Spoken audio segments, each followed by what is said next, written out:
Good morning, Randall, and thanks for having me again on the show. Yes, I'm Professor Paul Frijters. I've been an academic most of my life, and I'm a professor of economics, and I'm here to talk about the aftermath of all the COVID authoritarianism and what the future might look like. Lovely. So I'm a big fan of yours. I had you on last time. We talked about your variation of QALY, which is quality adjusted life years.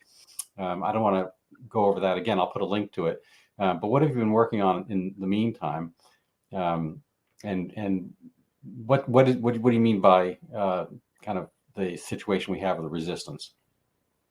Well, I've been working on various things. I've been working on, as with standard academic staff, teaching students about well-being and about governance in order to keep the bills paid, as it were.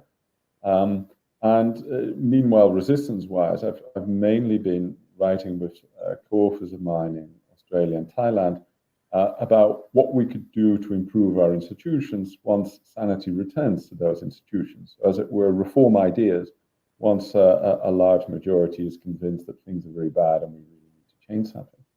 And we've worked on that in various areas. We've worked on that when it comes to media. We've worked on that when it comes to the civil service as a whole. We've worked on that when it comes to what we ourselves can do the coming 10 years. We've worked on that when it comes to how to deal with charities, how to deal with huge inequality, how to deal with taxation. And so we've sort of tried to assemble as best we can with quite a few different co-authors, a whole set of possible reforms that we can go through in the West in a far, far future. All right, so let's just structure. What is the problem? What was the problem exhibited? You mentioned authoritarianism. What was the problem exhibited during COVID? Was COVID just a sign of other issues, or was it a kind of a black swan, or an oddity? Well, I think that COVID, as it were, itself started out with a huge panic that was unintended, that was sort of a surprise, but that was extremely quickly put upon by opportunists in government, corporations, and politics for their own agendas. And so it very quickly went from what was, as it were, a panic that went via social media, that was fanned by governments for all kinds of reasons, but then got a life of its own, a huge panic. But then governments, corporations, and other entities jumped on it in order to make money, expand their power, keep populations terrified. And so then, as it were, a huge authoritarian beast emerged. Now, part of that beast had already been, as it were, under construction for a long time. So in some sense, the panic just allowed a monster to come out of the shadows that was already building and forming, but that we hadn't yet quite seen before so clearly, and that now is sort of, a recognized problem by pretty much everybody in the resistance, coming from all kinds of political traditions. And so now the question is, okay, what do we do? Right? And of course, there's lots of people who are still going over the history of how that sort of authoritarian monster emerged and the forces that make it up, which include the mass media, the top Western politicians, big pharma, the big tech executives, most of us were the super rich class, but also a lot of us were the globalist elites. And that's been sort of well recognized. We sort of know their game in some sense, and how they've been forming and what their ideologies look like. But now, of course, the question is, well, what do we do? How do we organize ourselves as a resistance? Where's the hope? And also, what in the long run is the way to prevent a recurrence, to sort of reform our societies to go back to better times? And better times would have been, 20 years ago, but even 5 years ago, life was much better. Average life expectancy in the US was 2 years higher before the pandemic. So, we don't need to go back far to say, well, then already life was a lot better than it is now. No, I agree. I call it the before times. I see so many signs that I don't know. It's kind of an odd thing. There are people who just seem to kind of carry on with it. I hang out with various groups and social functions, from my athletic clubs to an investment club to my religious congregation. And in one of them, there's an MD PhD, excuse me, an MD, MPH. So he's an MD and a Master of Public Health. And he won't hang around for the luncheons. And he wears a mask during the actual function. And it's 2023. There's kind of an odd solidarity, it seems, amongst and he's, I would assume, kind of an elite and a decision maker on the public health establishment. So there are long periods of time we don't think at all about the public health establishment, the WHO, the CDC, or various organizations, whichever country you happen to be in. But there's been, in a sense, a taking over by these they're bureaucracies, and they can be international bureaucracies in the case of WHO. When did this happen? And is this the case of the tail wagging the dog, or was the tail always the stronger part of the dog? These a lot of very important questions, Randall. I don't think we quite know all the answers to that, but I think it is clear that, as it were, what I'm now calling the globalist class, and I'm thinking of that as a Western globalist class, not really international, because I think that the Western globalists have sort of been found out and are being abandoned, left, right, and center in the world of today by Latin American countries, the Middle East, the alliance of China, India, and Russia. So really, it's sort of a Western global alliance, if you like. But of course, they were already extremely powerful and growing in power the last 20 years.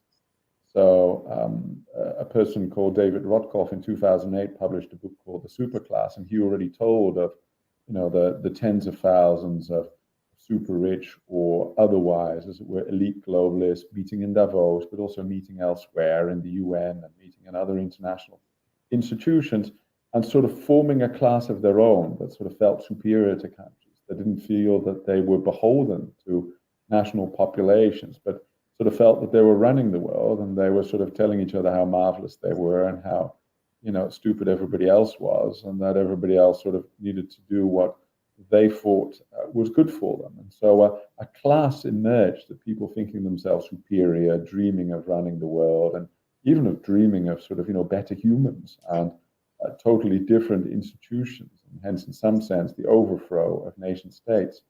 But I think that as it were, the COVID period almost coached out that monster. It made it grow. It made a lot of money for big pharma. It really accentuated the power of the big tech companies. It made these huge online businesses bigger at the expense of lots of local shops who just couldn't compete with online delivery models.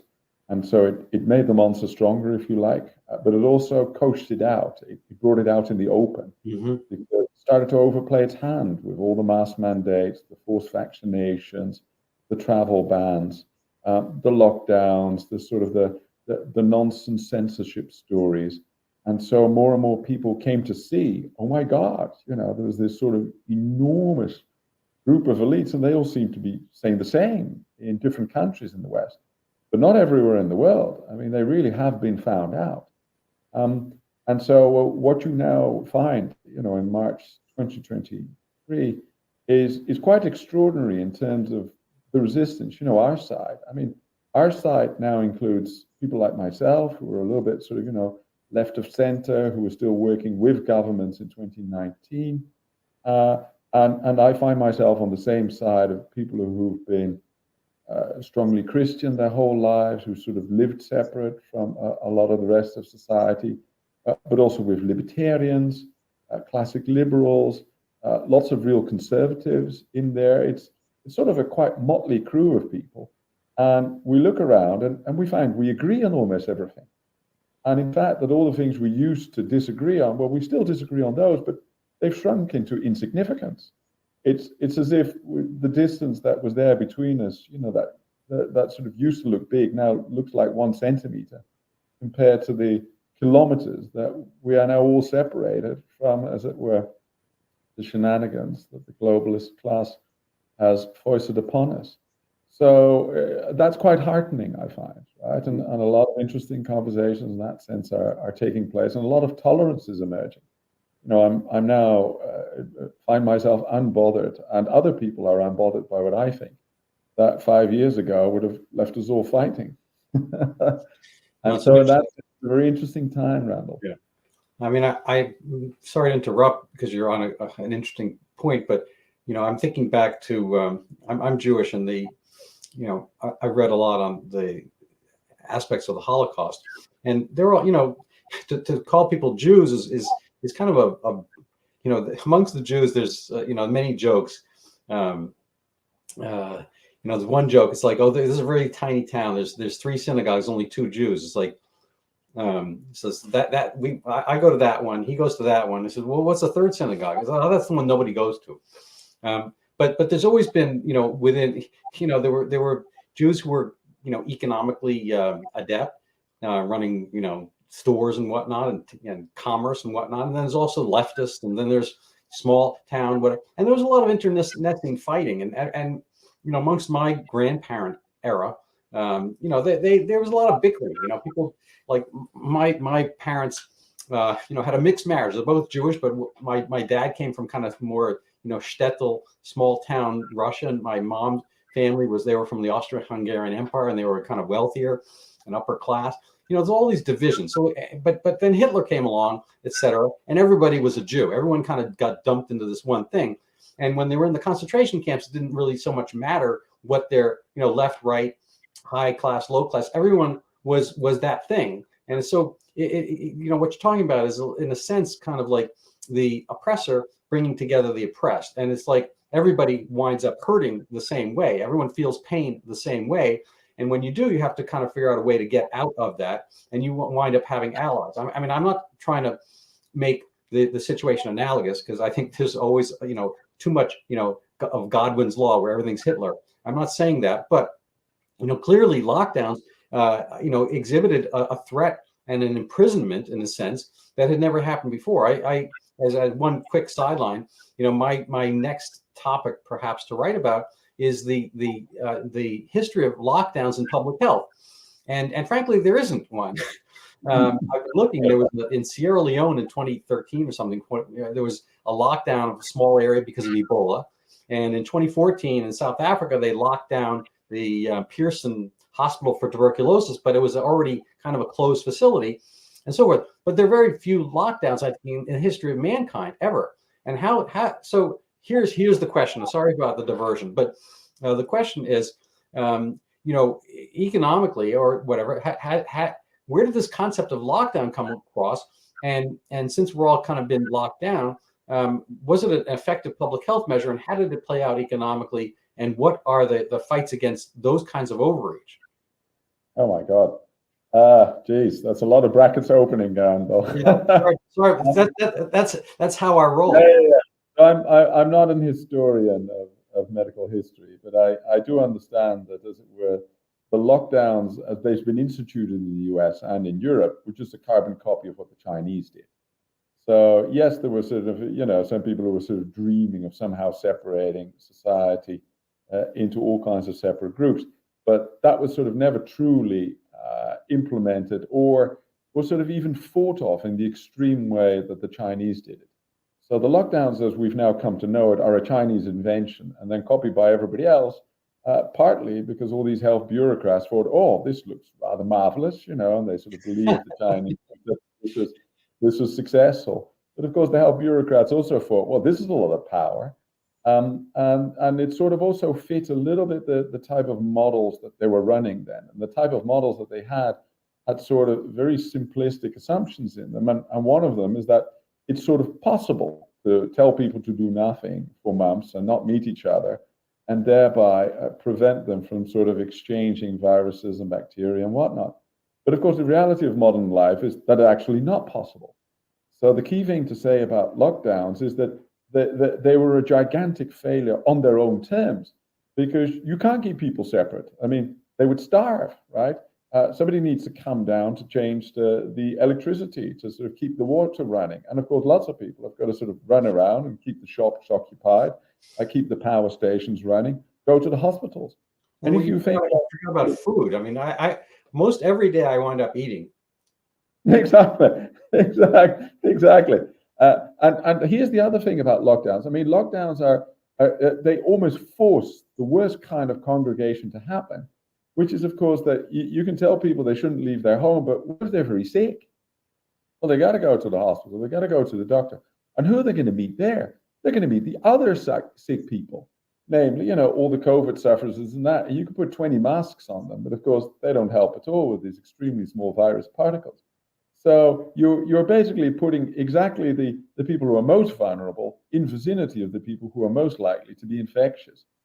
And so these hospitals then turn into COVID distribution centers. And then wherever you send these people back to, they're going to infect exactly the wrong people, because who do, as it were, old, unhealthy people live with? Other old, unhealthy people, right? So you're sort of setting yourself up as a government and a medical sector to be itself the most efficient distributor anyway. And so it very quickly morphed into a kind of a theater in which the only people who were truly separated from others were the healthy part of the population.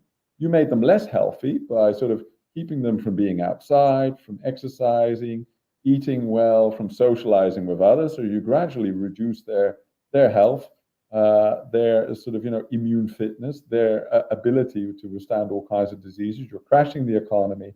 You're preventing real protection and real health around the people who would need it most.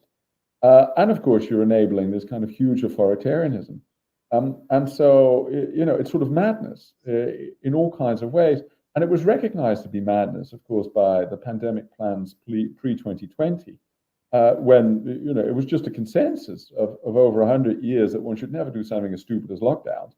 But the China example just convinced a lot of health bureaucrats in the West that, oh no, we can do this, and isn't it bloody marvelous that we can be at the buttons of the whole of society and sort of pretend to be its saviors? And then, of course, you very quickly got all kinds of commercial interests going. The vaccine pushers saw an opportunity to sell their vaccines to the entire world population. And then, of course, the mask distributors and producers sort of see a chance. And there's a chance to all the people who are involved in all this online delivery and online stuff, because they can then outmuscle all the local shops, et cetera, et cetera. Yeah. So you get this emerging coalition of businesses, particularly very large businesses, who basically benefit from this.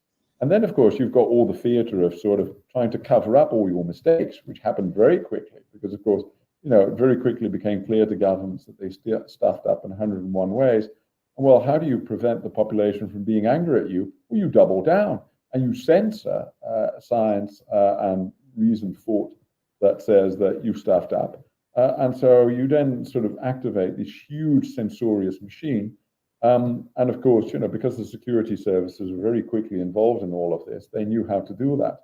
And so they then formed another coalition, particularly with big tech, to sort of institutionalize censorship in a way we've never seen before. So the West has now got a kind of an operating ministry of Western propaganda going, to sort of, keep pretending that the vaccines are useful rather than detrimental to the health of large parts of the population. Keep pretending that the lockdown saved lives rather than cost a lot of lives. Keep pretending that school closures were not bad, even though lots of international organizations very quickly said, oh no, don't do this. You're sort of, throwing a whole generation of children under the bus, et cetera, et cetera, et cetera. I mean, it's been extraordinary to sort of watch this train wreck unfold. And you can sort of understand each and every decision, for local political reasons and ass covering and whatnot. Man, from sort of looking from afar, it's just astonishing how much damage the West has done to itself, and the kind of strange situation we now find ourselves in, with these globalist class having been coached out and sort of, criminalized itself so much that they can't really go back. And so now they really have to try and sort of make a Western empire of it, lest they're sort of found out and hounded by their own populations. So that's the situation we now find ourselves in. A minority has realized what goes on, and they must now, as it were, try to figure out their own personal way, and hopefully also help others find a way out of this darkness and towards a Western reform movement. Right. So that's an excellent exegesis. So I think you're hinting at, the next phase, which is, how does the resistance? I mean, I eventually, Charles de Gaulle, took over France, and my understanding is, he was part of the resistance. He was part of the Free French and so forth. And so there are instances, for better, for worse. I mean, Pol Pot, I think, was also forming, sort of resistance against the erstwhile Cambodian government. So not every resistance fighter is, winds up with a better system. But let's stipulate, whether you're a Gaullist or not, that we're going to maybe aim for, something close to the Charles de Gaulle model, where we come up with a better concept for France than Nazi Germany had. Getting back to our Godwin's law. So what is the resistance? What's the manifestation of the resistance, and against what are we resisting? Well, the resistance is different in the many countries that I look at. I like what is now happening in the US, which we're talking about, and I like what's happening now in the Netherlands. I'm a bit dismayed about the supposed resistance in the UK. And I'm also quite involved in the resistance in Australia, where it's really very early days yet, where the majority of the population is still fully in line with everything that's happened. But if we think about the resistance, then it's a motley crew. There are lots of different groups doing lots of different things. And so what you, for instance, have is people who are just resisting as families. They've sort of opted out of the local schools because they're afraid of losing their kids to the woke ideology that is now being inflicted on their children. And I think part of the reason the woke ideology is pushed so hard by big interests is because it's a divide and rule ideology. It makes everybody the enemy of everybody else. And so that helps, of course, the powers that be. But there's resistance by families. There's also a resistance by small communities who are opting out of the mainstream health systems and thinking to themselves, you know what, we can do this better. They're sort of opting out of the monetary systems. They're opting out of the mainstream political system, setting up their own political parties, or just organizing locally in terms of councils or states. And of course, the standout examples of that in the US are Florida, Texas, but also South Dakota, of course, is a very early mover away from as it were, the mainstream model. And that's really growing in the US now. So the main hope must be that the US turns around before anybody else turns around. But you have, as it were, similar movements in the Netherlands. And there again, lots of different groups. You have groups setting up their own education system. You have groups demonstrating. You have groups just meeting all over the country for coffee. You have groups who are protesting by putting up the flags upside down. You have groups who are trying to forge coalitions with lots of people who are in various ways and for different reasons also belittled by the globalist class. That could be the farmers who are being belittled, or it could be lots of small businesses who've lost their livelihoods, or it could be the victims of the vaccine damage, or it could be the people who are sort of being ousted because of the energy bills that are sort of driven by, as it were, extreme climate ideology, etc., etc. So the resistance is in that sense a very loose network, and they cooperate better in some countries than in other countries. But I would say their personal agenda is often to, as it were, to escape the extreme pain that governments or their own communities are trying to foster upon them, trying to make a better lives for themselves, their families, and the groups they care about. Mm-hmm. And the long run aim is, of course, to sort of bring back their countries, or at least a large part of their community, to some notion of sanity, so that it's a livable place again. And for some people in the resistance, that means just moving somewhere else, right? Sort of giving up on the communities they were part of. So, moving away out of New York and Boston and go and live somewhere sane, or at least somewhere more sane at that moment. So moving to Miami or somewhere else. And so you see all those kind of things. And of course, you then get that within the resistance, there are all kinds of roles being taken up. One of the main roles has been just information provision, pushing back against all the medical nonsense that the mainstream is saying, pushing back against all forms of sort of extreme emergency stories as to the climate emergency or the energy emergency. And others are trying to sort of look ahead and sort of think, okay, where's this going? Where does the long run hope lie? What should we organize? What can we do as communities? And different countries are at different phases of that last part. Yeah, no, I think you bring up a lot of excellent points there. One theme that I was listening or hearing while you were speaking is emergency. I think there's a miscategorization of emergency, and I think emergency, much like your point about dividing and conquering the internal populace, is a way of having power. I mean, in a fire alarm, there's no cogitation. The fire alarm sounds, you run out for the exits, because that you're under the assumption. I mean, there's a chance it's a false alarm, but either way, your kind of Pascal's wager is that the best situation is for you to act as if it's real, because and the chance it's real, that's so far more dangerous than you're ignoring. Anyway, you're more likely to be damaged by your negative response to an actual event. Anyway, but it seems that most of these things have in common their sense of emergency.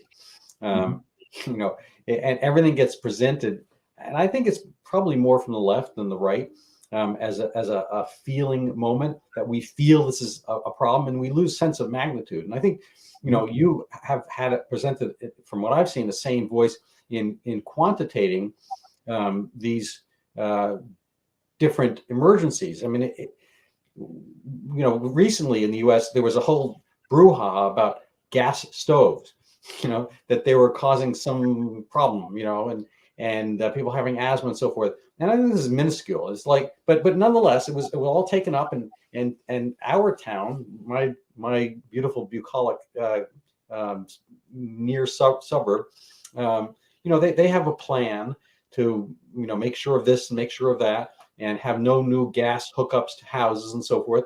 I'm sure the fireplaces are the next to go, and there's a kind of a willful ignorance or pushing aside of any rationality, scale perspective.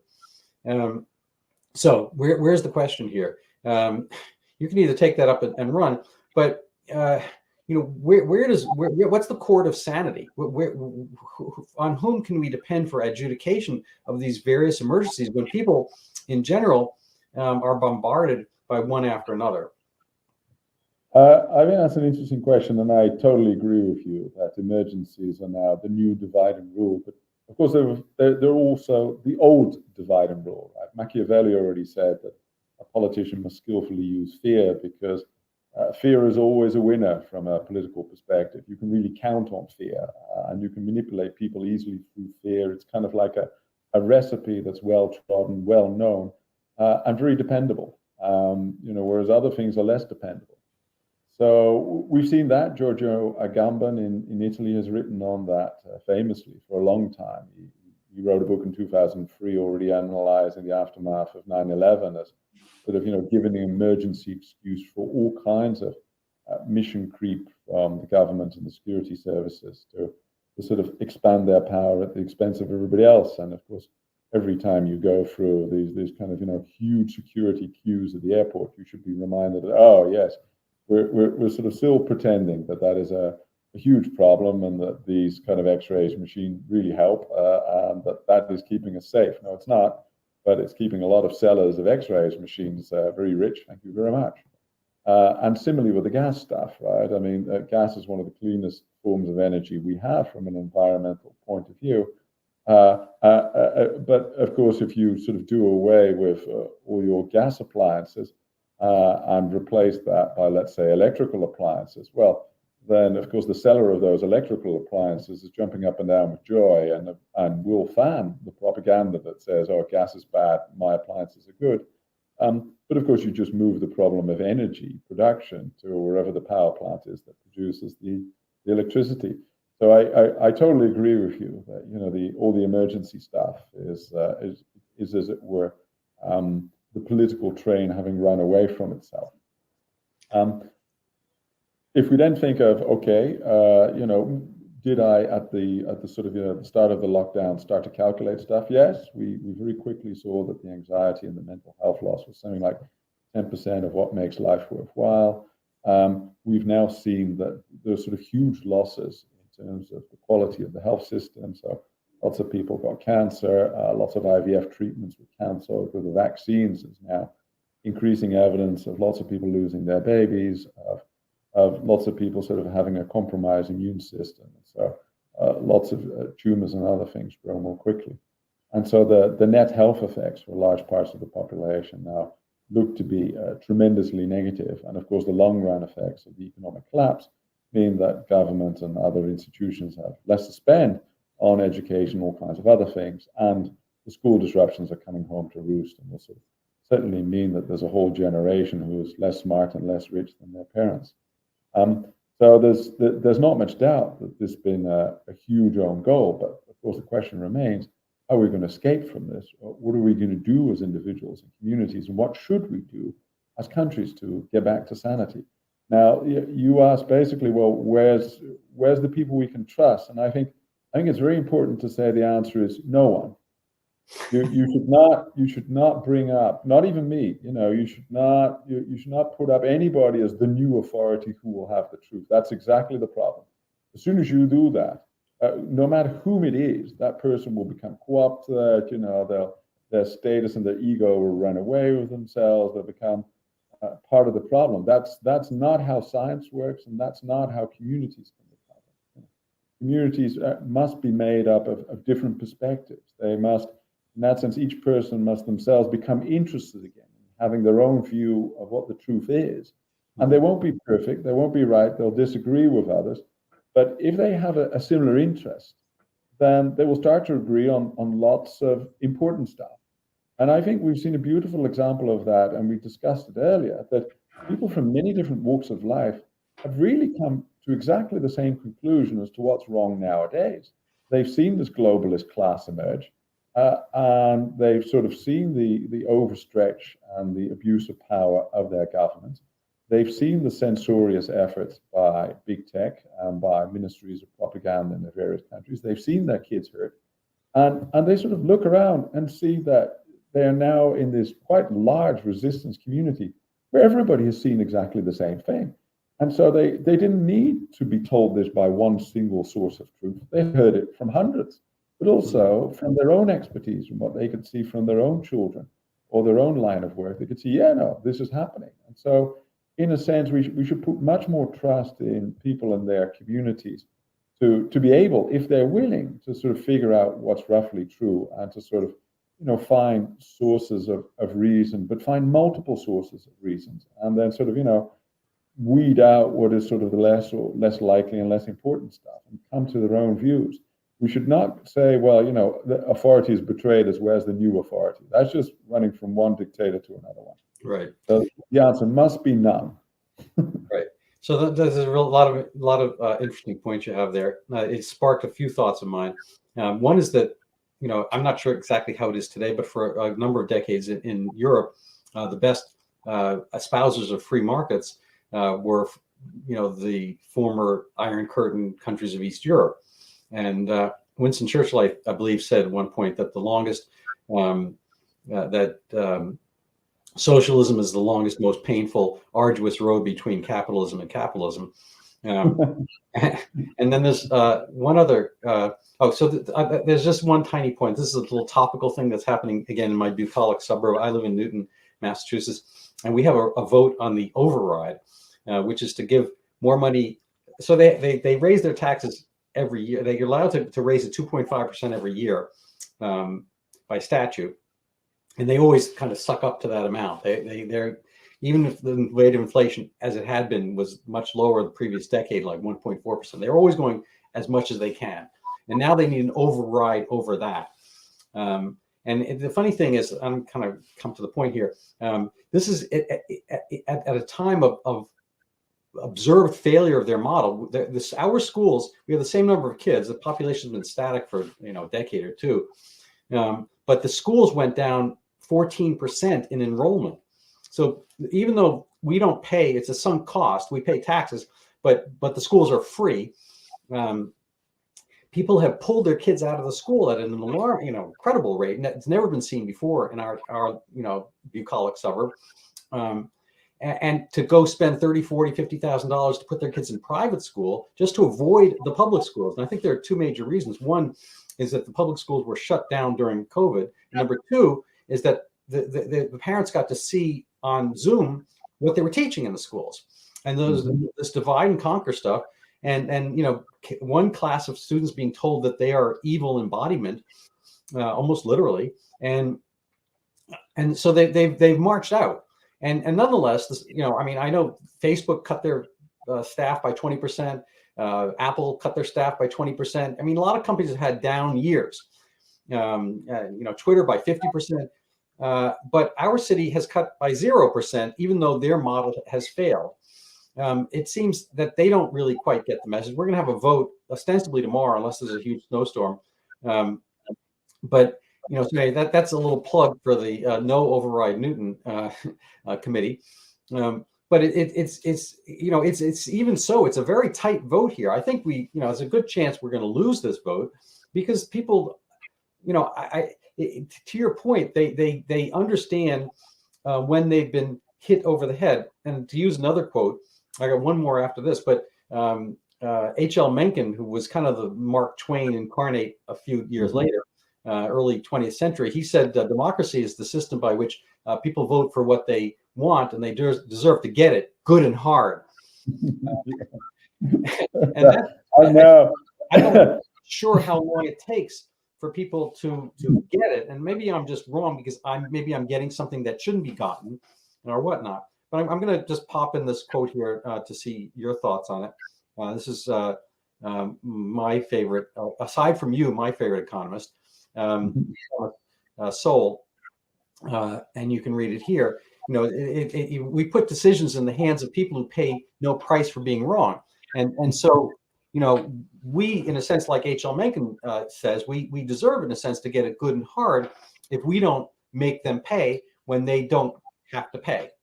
And I've seen this over and over again, throughout our bureaucracies. And this whole concept of bureaucracy is its own problem. And I know you're kind of an expert on this. Maybe we can segue into some of your own work on this topic.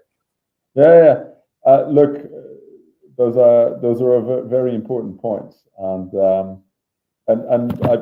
if we're going to go back to points made, I also want to go back to the point of sort of the emergency being akin to a building is on fire supposedly. You head for the exits as a safety precaution. Yeah, I feel the lockdowns were more akin to saying, okay, we think the building is on fire, and so for your safety, please jump out of the window. Just to be sure. That's right. The fire won't consume you. Right. And that is the precautionary principle. I'm sorry. That's actually so. They say laughter is kind of release of pain. That I think the essence. We laugh, we cry, because laughter and crying are sort of on. It's not like left and right; they're actually part of a circle. It's a circle. But laughter is kind of this when you avoid pain, and that is so hugely funny. God. Isn't it? So, but to come back to bureaucracy, and that is a deep problem, and it is a deep problem for the reason that bureaucracy is eternal. We've had bureaucracies for thousands of years now. The Chinese are sort of said to be the main inventor, and lots of things that we now take for granted in bureaucracies are sort of Chinese derived. There's meritocracy and appointment. You have a standing bureaucracy that looks after staff. You have specializations. You have exams. You have specialized educational institutions. You've got departments, all kinds of things, right? So basically, bureaucracy is eternal.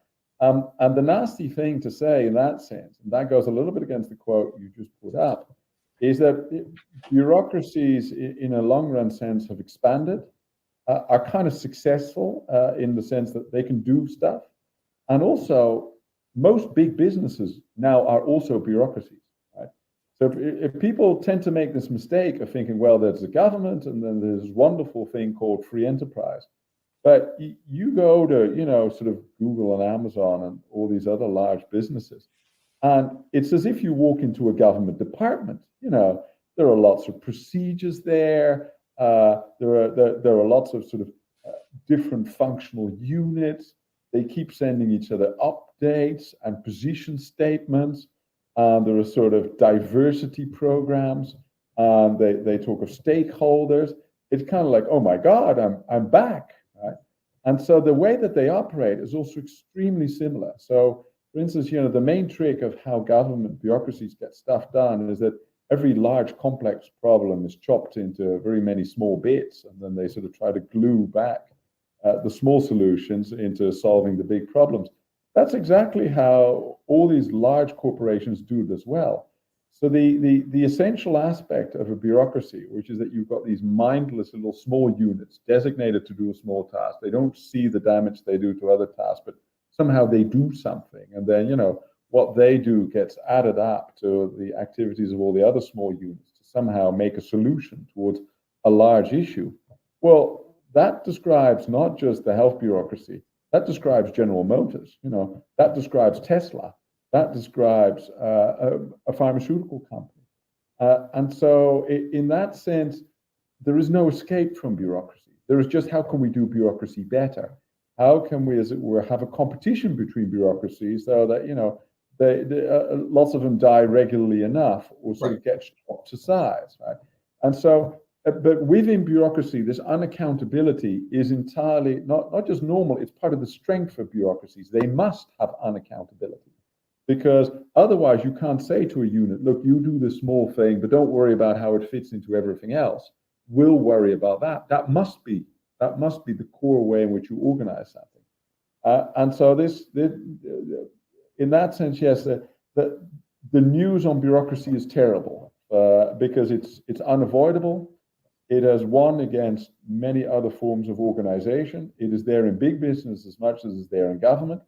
And hence, the long run name of the reform game is not get rid of bureaucracy per se, but just do bureaucracy better, have an ecosystem in which they fight other bureaucracies more, they die more quickly, et cetera, et cetera. Right. I read an article, which I probably can find, but I read it maybe 20 years ago. It was, I like to find silver linings. Maybe I'm just a Pollyanna kind of guy, but the silver lining in this case of Enron, the collapse of Enron, was that it was allowed to collapse. So the article was talking about the malfeasance at Enron, the certain culture of this and that. They were kind of doing a shell game with their money, and so forth and so on, and they were bad. Let's stipulate they did bad acts. Fine. And then he compared it to Amtrak, which is the American, governmental monopoly on commuter trains and so forth, and in intercity transport. And there's all kinds of malfeasance going on in Amtrak, but it can't die. So it becomes the zombie edifice that keeps, has a hunger, but it is not, operating well. And so, other companies learned from the corpse of Enron because it died. And, there's basically the term of art, I guess, in economics is moral hazard, which I don't really like, but there it is. There's kind of a moral hazard when you don't allow it to die. And because it's topical and because you're here, and maybe you may not have full expertise on this topic, but I think there's kind of a moral hazard in what's happened with banks, because banks are in the news, Silicon Valley Bank, and then Signature Bank, and I guess Republic Bank, where, there's failures. And, lo and behold, the U.S. government's going to come in and backstop them. Which is all well and good. I mean, you can have a catcher and you can have a backstop behind the catcher, but you can't backstop everything. Yeah, I guess the movie that won the Academy Awards last night was Everything Everywhere All at Once. To use that phrase, you can't be everywhere and do everything all at once. And you can't backstop everything with just this thing called government, which, what is it anyway? It's backed up with the fact that they can print money, which can go into the money supply, but that has its own obvious cost and inflation. As we've seen, they backstopped COVID, and what I used to have, there's a T-shirt. My parents went to Las Vegas, and all I got was this lousy T-shirt. My bureaucrats, did a lockdown. All I got was this lousy inflation, and now we're going to change the emergency to banks, and we're going to get more. Anyway, so you probably can find a question in there, maybe. No. It's very interesting because I'm teaching here in the Masters of Finance, so I've been teaching my students about some of the stuff that's been going on in the financial markets, and there's so much to say, right? The main point to make about the last couple of years about financial markets is indeed that the government, in a way, has cheated on the money holdings of everybody else by printing a lot more of it. And that sort of, brought them out of trouble in the short run, but in the longer run, it got you inflation. But here's the kicker from an American point of view, which is that, of course, there's almost 30 trillion US dollars in holdings elsewhere in the world. And if there's 10% inflation, then that effectively means a tax on all that of $3 trillion. And so maybe up to half of all this backstopping has just been paid by foreigners. Now, that's a nice little transfer to the US, right? And if you want to make it even more nasty, of course, one of the reasons for that is that so much of the international economy is in dollars. That's why all these foreign banks elsewhere in the world want to have reserves in US dollars and want to have treasury bonds and whatnot. But of course, part of the reason for that is that the American military makes it very hard for lots of governments to truly opt out of that dollarization of their economy. And so in a certain way, the most important part of the American bureaucracy, which is the US Army, which is also a bureaucracy, right? And nobody's saying, well, shouldn't that die, do you? So, there are parts of the American bureaucracy every American patriot wants to keep on going.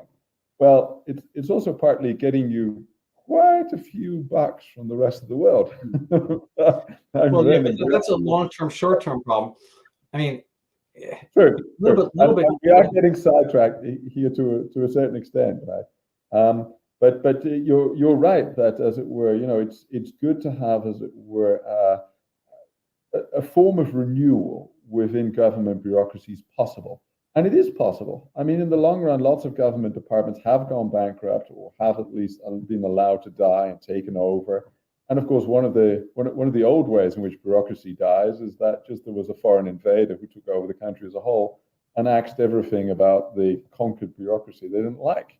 That was a renewal drive. That certainly happened in the Austro-Hungarian Empire, which I know that part of your family came from. Their solution to the problems of that bureaucracy was that they lost a war and somebody else took over the place and reformed it. And that historically is not a very abnormal solution to lots of bureaucratic problems. But to sort of make the point on this kind of bureaucracy, shouldn't you sort of let more of them die? Yes, you should. And of course, part of the genius of democracy until recently has been that is partly what you can do as a democratic system. You can sort of figure out, this part of the bureaucracy is not working. Let's privatize it, or let's just stop doing it altogether, or let's totally reorganize it. Now, unfortunately, that has become more and more difficult the last 20 years. There's become more and more, as it were, a single growth of not just bureaucracy, but also large corporations, the media, and the security establishment that has sort of become one voice almost, one mind, one group. And of course, they don't really want to cut in their own flesh, which sort of gets them a big problem because it just keeps growing and growing and growing. And they can't really cut themselves. But then the question is, well, what are they going to tax? Where are the resources going to come from? And they're increasingly running out of resources. And that's, of course, truly when, as it were, the shit will hit the fan and you may get a real reform drive. So we're rounding towards the end of the hour. And I'm curious, you mentioned the things we can do. And I know you're part of a group in Australia. Maybe you could touch on that.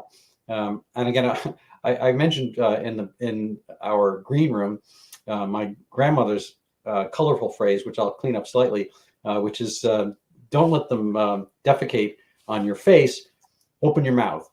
And so there's been, my impulse through COVID has been to open my mouth. And I got snapped at in some of my groups when everyone wanted I play tennis. So our squash and tennis club, they closed tennis, outdoor tennis. And when they reopened, they took away the benches and they made us have our own set of tennis balls so that the guy wouldn't touch your tennis balls. Crazy stuff. Anyway, so I sent in notes and letters and tried to rationalize or put into rational perspective the actual threat I mean, we're a bunch of non-smokers who are normal body habitists because we're tennis players. Like ipso facto, there's a selection bias there, no doubt. But the oldsters, maybe a few 80-year-olds and whatnot, fine. They could not play tennis if they chose. But everybody else, like, we could play tennis, but no, we couldn't. And so a lot of my voicing this stuff became like, because I was banging my head against this wall, and frankly, they were banging back at me to a large extent. And I said, I got to say something. So I started, doing these solo podcasts and whatnot, and trying to present data and so forth. Anyway, so that's my own personal fight back. I'm not sure how successful I've been, but what's the larger scale? How do we do this, and what's your initiative currently? So I think the larger scale is that resistance groups have to organize more and more, and the various parts of that resistance, right? So as you know, I'm part of the Brownstone Institute, which I think is a very interesting and important organization run by the great Jeffrey Tucker, who already in January 2020 warned against government overreach. So he was extremely quick on the ball. I only saw it in March 2020. So well done, Jeffrey. And that is sort of has amalgamated a group of thinkers who are trying to look at the problem from very different angles. Also by medics, but also philosophers, economists, psychologists, educators, politicians, former army people, lots of people. So they're basically trying to shine their own individual light on the problem and getting a 360 perspective as to what went on, what is going on, and of course also gazing into the future. And I very much see my role, because I sort of come from the world of how to design bureaucracies, how to design economies, how to think about reforms that are doable, that are practical, that are implementable. That's very much sort of the world I come from and have taught in and have sort of been involved in. I very much see my role with my co-authors to sort of sketch institutional reform. But there are, of course, other roles to be played. And one of the roles is that there's got to be, as it were, a building of these what are called parallel societies, communities doing their own education, doing their own health, doing their own media, doing maybe even perhaps their own small local economy, their own currencies, their own information system as to where you should shop, whom to date, how to find like-minded people. So there's got to be, as it were, a bottom-up growth. And that's where I think lots of exciting things are happening, particularly in the US. There's a lot of homeschoolers who've really, as it were, broken free from the woke stranglehold. There are lots of groups finding each other in resistance to the authoritarianism and realizing there's much more in common than they thought they have. And one of the tasks still to happen, I think, is that there's got to be a little bit of a marrying up of that, as it were, intellectual contribution that is happening of people who used to work at the top of the system, because most Brownstone people sort of used to work at the top of the system. It includes people who are sort of part of building the vaccine systems in the US, like Martin Kulldorff or Jay Bhattacharya, who's sort of one of the top people in public health. And they've got to be married up to some degree to, as it were, all the bottom-up initiatives undertaken throughout the country of sort of small communities trying to escape the oppression. But of course, also in need of sort of both representation and organization. And there needs to be a whole, as it were, middle society formed of, let's say, good accreditation systems for all the homeschooling, good forms of sort of local public health, which are then, private, but go away from the sort of the extreme private health system in the US, which is extremely expensive and sort of has a lot of cracks missing in it. And there, in that sense, is a lot of things to do there. Well, that's lovely. I'm going to just pop in a few pictures. So this is your Twitter feed, and I commend people to go look at it. You actually retweeted Jeffrey Tucker's retweet of your article. So this is your most recent article in the Brownstone Institute, and people can find it here. How to cut through the new Gordian knots. I do some shameless self-promotion here as well. Fortunately, I am part of the Brownstone coterie, And this is my own article back from December, The Mysterious Case of Zika Microcephaly's Disappearance. And I always like to put in a plug for my book because I can. It's Overturning Zika, the Pandemic That Never Was. There are a lot of items redolent, or pre-redolent, I guess, for COVID and how there were overreach. I like to tell people I managed to get my self-portrait on the cover of my book. Overturning Zika. You can buy it on Amazon. It's coming out in Brazil in the next couple of weeks by a major publisher there. So I'm looking forward to a rollout there. And so, and your efforts carry on to other aspects. You have a book, The Game of Mates, and I think it goes beyond Australia, of course. Here's a review of your book. I don't know if I put up the Amazon page, but I'm sure it's findable. But here are a number of your works: Game of Mates, Rigged. I think people can kind of find some echo of some of the themes you mentioned today. But this is how favors bleed the nation. And of course, you spelled favors wrong. My mom was English. It's Her Majesty's English.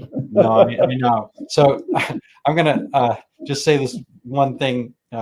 We were at a fundraiser for the British School of Boston not because our kids, but my friend's young child goes there, and so we were part of trivia night, and so they had an event. It's a lot of fun. They asked a couple of questions that made sense only for the Brits. One was the longest word in the English language without a vowel, and so frankly, I'm a Scrabble guy, and I've been through this. And it's either TISK, TSK, or nth, the nth degree. Some people think it's, which is a like expression of exasperation, PFFF, PHFFT, or something like that. But they came up with rhythm, and actually they're wrong, mind you, because if you're going to include a Y, it's nymphly. Like her behavior was nymphly. But I said quietly after, the Y is a vowel. It's upsilon from Greek. That's a vowel. It's like, no, Y is a consonant. It's like, no, that's when it's yellow or long. Let's put it like this: Y doesn't just have, it's not single consonant.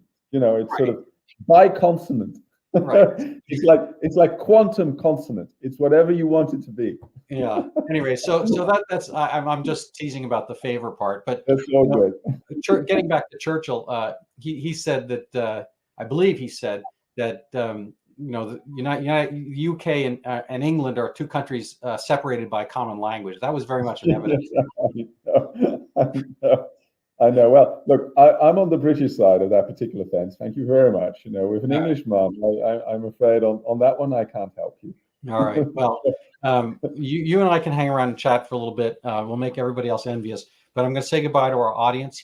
And do you have any closing words for them? Yes, I would like to say that I think in the long run sense, the resistance is winning. And it may not always seem that way with all the censorship going around. But of course, the resistance in that sense stands for a new enlightenment. It stands for, dance, song, brotherhood, sisterhood, fraternity. It stands for a return to more democratic notions, for people being deliberative, for raising kids to be optimistic about themselves, critical, oriented towards building up their own notion of truth and what is good in life.